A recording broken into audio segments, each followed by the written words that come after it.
The addiction to fentanyl very often takes people to very, very high tolerances, much higher than heroin ever did.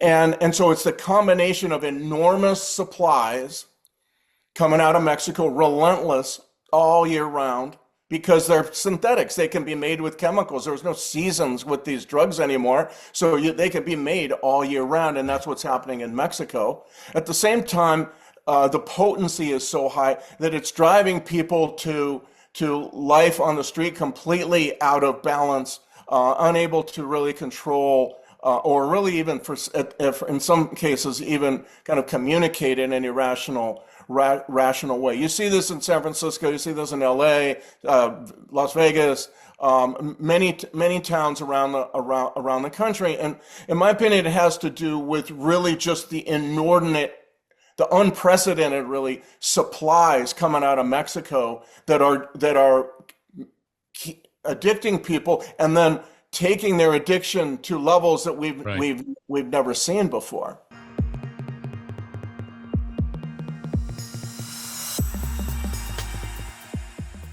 Welcome to Motivational Monday, conversations with me, David Ibarra, and our guest today is Sam Quinones, the author of The Least of Us and Dreamland. Welcome, Sam. Thank you very much. Good to be with you, David. Boy, I tell you, I want to dive right into it. We have an absolutely crisis going on in America, and you are one of the foremost experts about what is happening with our drug addiction in the United States. Mm-hmm. Tell us some of the things that you found. What is connecting? What is causing? What's the root cause? Well, that's a very long discussion. I think what's going on now is we have had a number of years in which we've enormous supplies of prescription painkillers, opioid painkillers, narcotic painkillers, connected kind of into the opium poppy, were widely and I would say wantonly prescribed by doctors, pushed by pharmaceutical companies as a way of control, of really eradicating American pain. Right. And that was sold to doctors as these pills. Science now knows that these pills are non-addictive, right? And of course, that wasn't what science knew. But and so a huge numbers of pills, beginning in the mid-90s through really kind of up until today, were being prescribed very, very, very aggressively.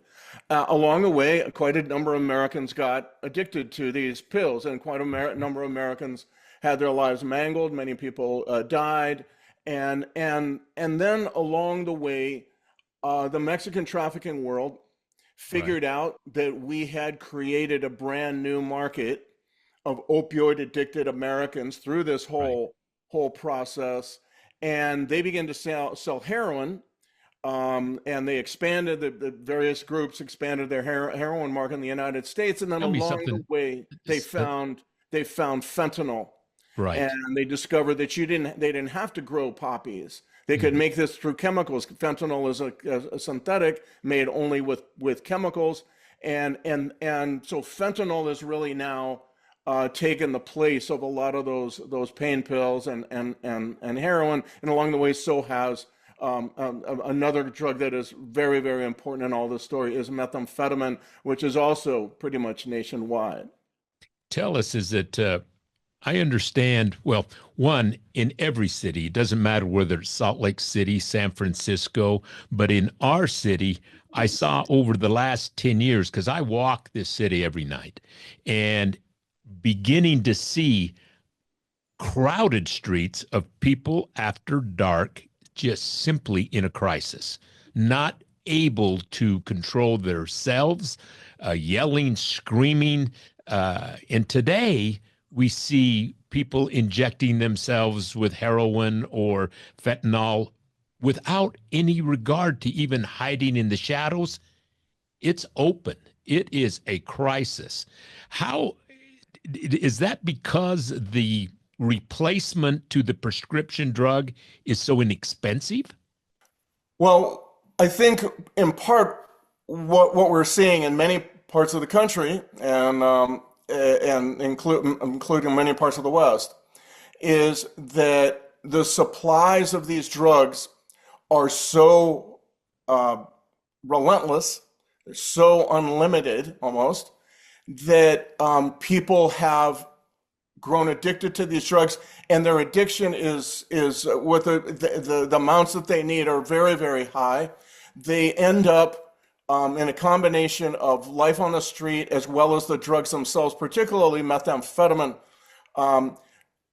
suffering from very, very pronounced symptoms of mental illness, schizophrenia, and so on. Fentanyl, the addiction to fentanyl very often takes people to very, very high tolerances, much higher than heroin ever did.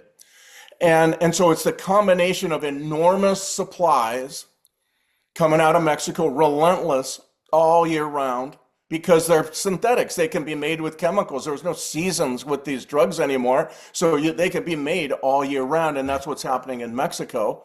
At the same time, the potency is so high that it's driving people to life on the street completely out of balance, unable to really control or really even if in some cases even kind of communicate in any rational way. You see this in San Francisco, you see this in LA, Las Vegas, many towns around the country. And in my opinion, it has to do with really just the unprecedented really supplies coming out of Mexico that are addicting people and then taking their addiction to levels that Right. we've never seen before. But we're also seeing meth labs all throughout the United States.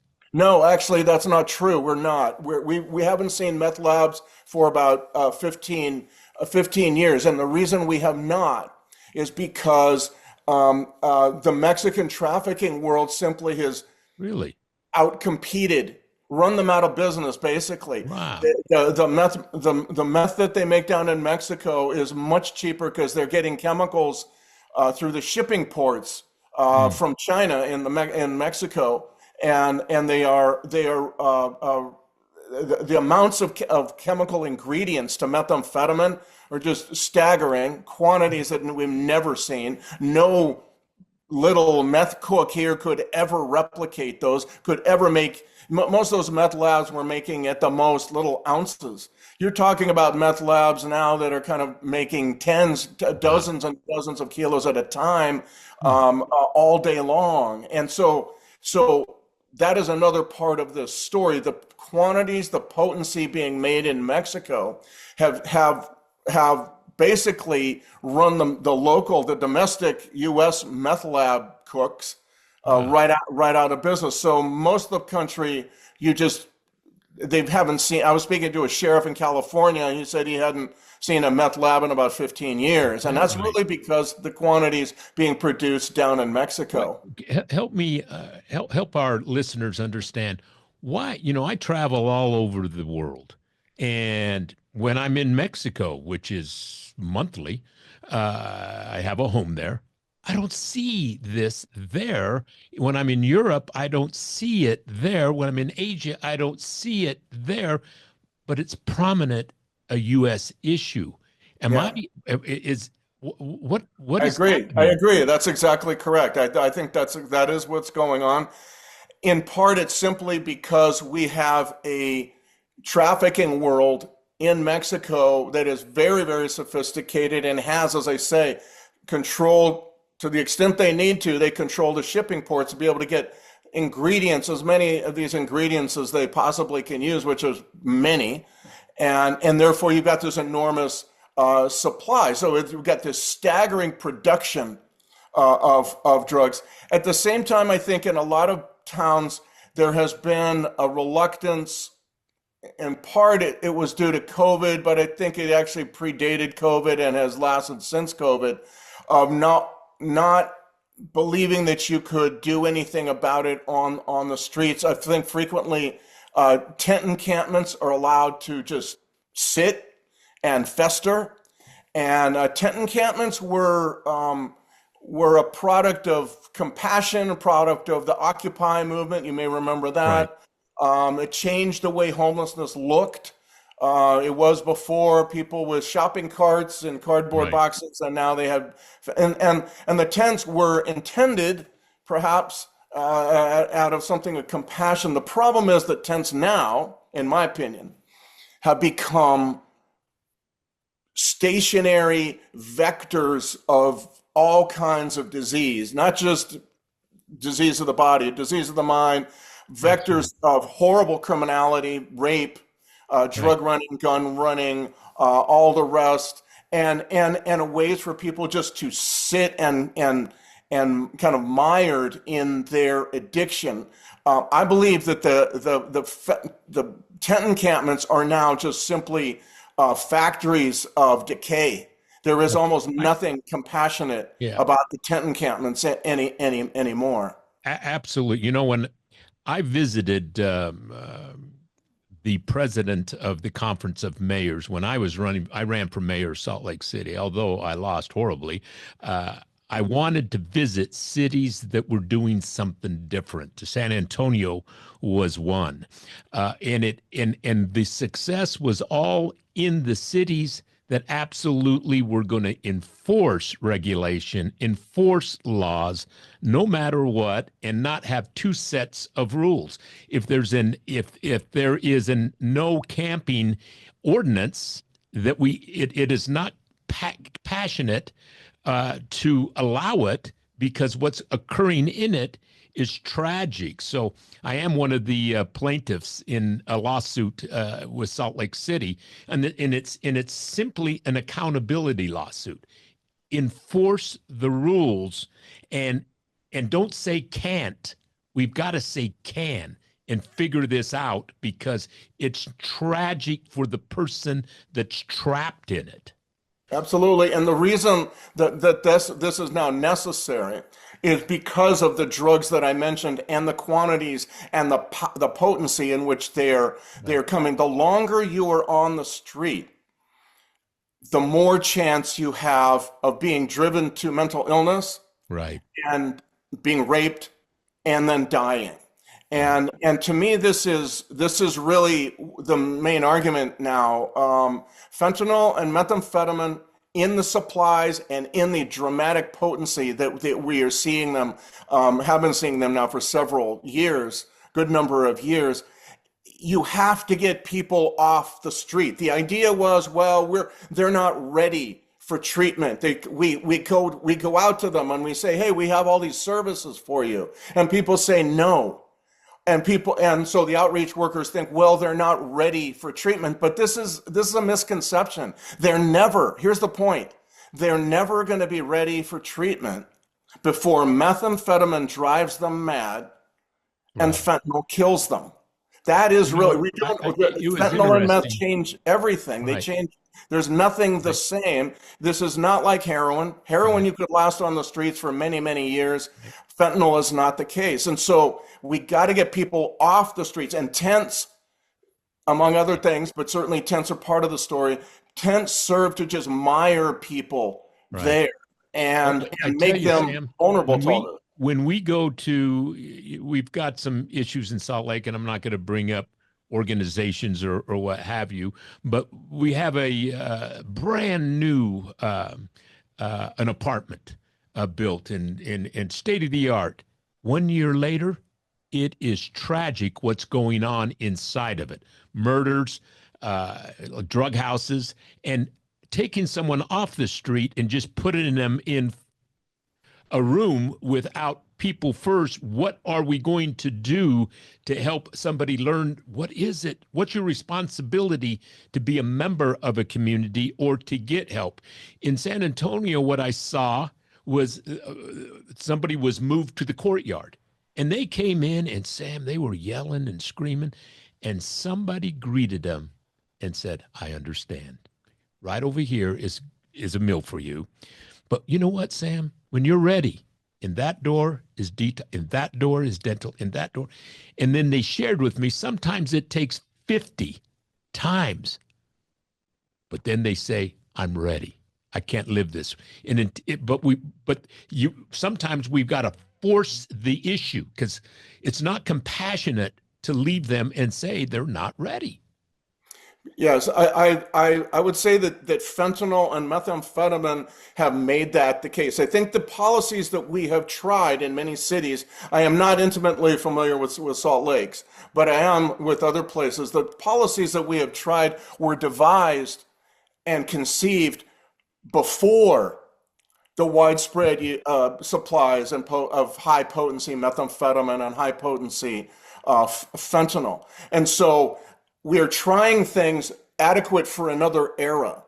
And one of those is what you refer to as housing first and permanent supportive housing, which is housing where you are given all these services.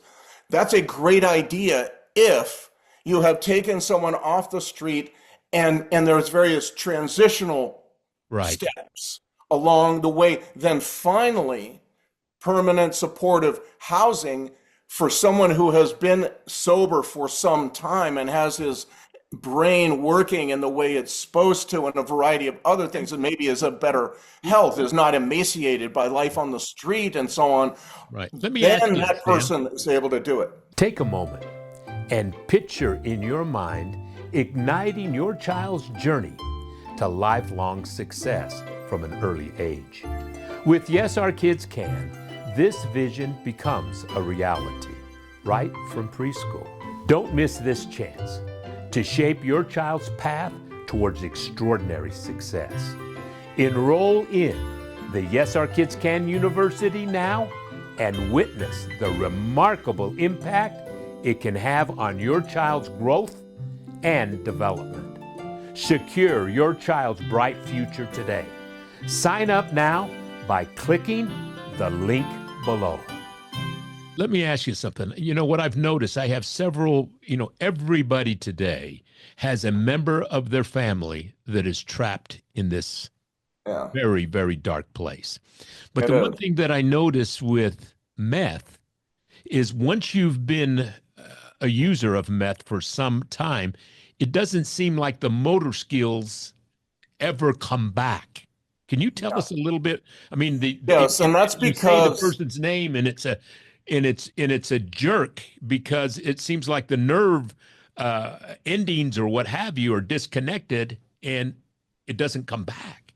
And I think that's directly connected to prolonged exposure to the meth coming out of Mexico now. The meth coming out of Mexico now, all methamphetamine is methamphetamine. The difference is, say 10 years ago, 15, let's say, the methamphetamine, a lot of it was made by the meth cooks you referred to earlier.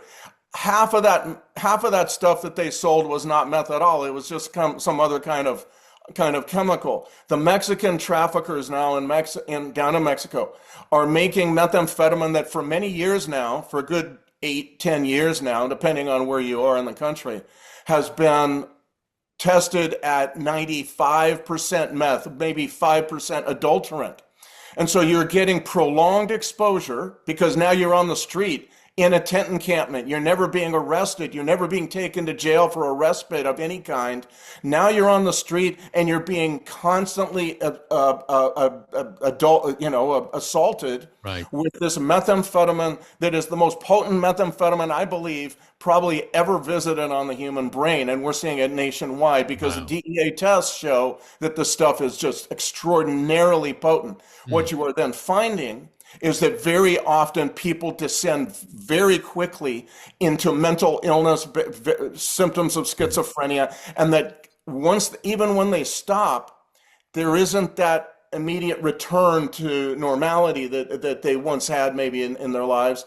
It takes a long time, and in some places, according to counselors I've talked to, they say, I don't think some of these folks are ever getting back to where they once were. But that has a lot to do, I believe, with just the potency of the stuff coming out of the purity of the stuff coming out of Mexico. Now, you wrote Dreamland first, I believe, and then The Least of Us. Tell our listeners what caused the interest? Tell us a little bit about your background of Sure. how this captured you and that you would become one of the experts as to exactly what's happening in America with Yeah. a portion of our population that I would really like to know percentage-wise, but I know this, it's growing.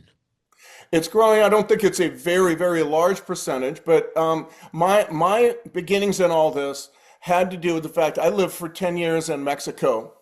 And I wrote mostly about immigration and so on when I was down there. When I came back, came back to the United States, came back to Los Angeles, which is my home region. Got a job at the LA Times, and working in LA, the drug war in Mexico began to kick off. In my 10 years in Mexico, I'd never seen anything so hellish as what's been happening down there in the last 20 years. I got back in 2004. Along the way, I began to talk with drugs investigators. And from one of them, I hear, we are seeing a huge increase in seizures of heroin. And I was like, why would that be? And I began to investigate why we were seeing huge increases in heroin. One of the things I wrote about in the Dreamland book was about a town where a lot of the guys come here to sell heroin as if it were pizza, in a system very much like pizza delivery, very much part of the Salt Lake City heroin scene, these guys for quite a long time. Anyway, I then began to put all this together with the idea that the reason for their new market in heroin was that we had this opioid, this pain pill revolution in American medicine. I began to realize this is a nationwide story. I did not realize any of this because I had been down in Mexico. I didn't know what an OxyContin was until I began to do all this, because I've been down in Mexico for so many years. That's really what got me into all this. I began to ask questions about why we'd have more heroin and all this stuff, and then one thing led to another. And then, of course, once I finished that book, as I was going around promoting the book, I began to realize that the story was changing, and now fentanyl was the story. And synthetic drugs made in Mexico were replacing the pills. Do you think this has anything to do with seems like an epidemic of loneliness that our society is experiencing, and that somebody connecting to an unhappiness consciousness and wanting some kind of stimulation that introduces it and then captures them? I believe there's something to that. It's that you feel this, there is this, I think it's isolation. When I was first starting the Dreamland book, people said, this is all about economic devastation. This is all about the Rust Belt. This is all about Appalachia. And it's true. A lot of it takes place there. But as I got into this story, by then I was realizing, no, this is a problem in middle class America. This is a problem in upper class America. This is not really solely about devastation, economic devastation. I came to believe it was about the shredding of community and our own isolation.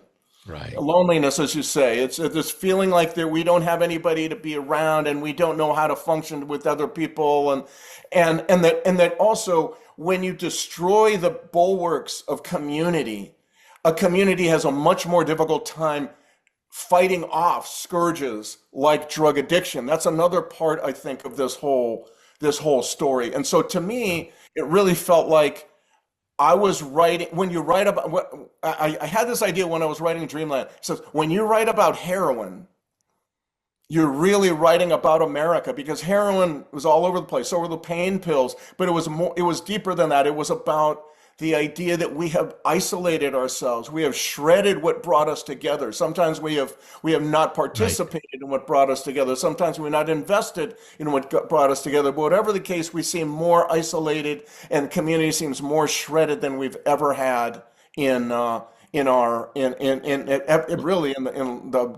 modern memory. Well, I tell you, and that this was made us vulnerable to this problem. We've got to become a nation that doesn't just live on slogans. The greatest nation on earth, compared to what statistic? Because statistically, when we look at it in business, I'm going to look at things statistically. And when it tells me something is changing, we change our approach.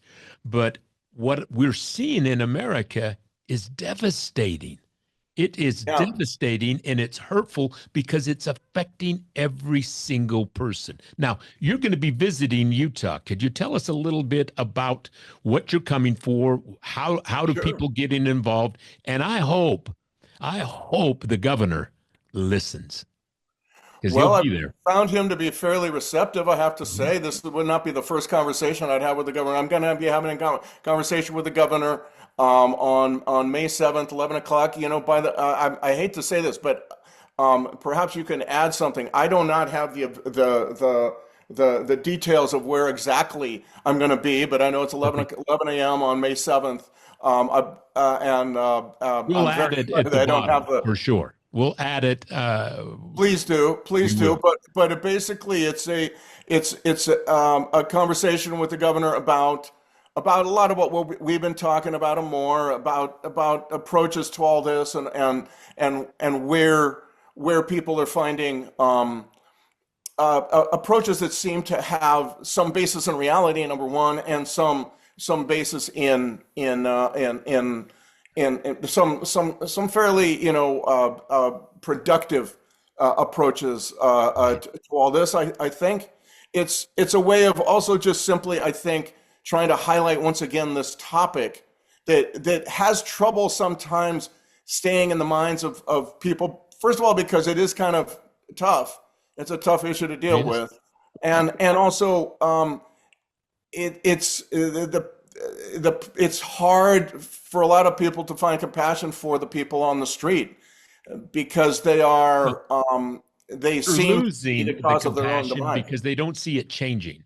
And the one thing that, Also, as we talk about how it's affecting neighbors, how it's affecting families, how it's affecting pocket parks that no longer children can play, businesses, we can't forget that it's also affecting the person. And when we yeah. and there's and a fix is a fix for all four. But I tell you one thing that I'm really excited about you coming because you talk about some things that are just absolutely to the core. And Governor Cox and our President Adams and our Speaker is they're all tuned in. They want a solution. They want to get Salt Lake in step, and Salt Lake's administration has been not leading out, but it doesn't mean they can't. And all of us don't want enemies. We want people to come together, understand the situation. It's different than what it was, and take action. But I tell you, I want to thank you for being on our program today. And I'm going to send you a copy of my new book, Live Ready. And I can't wait to see the impact that you play in Well, David, it's been visiting very our nice of neighbors. you to have me on your podcast. Really, really appreciated it. Thank you, Sam.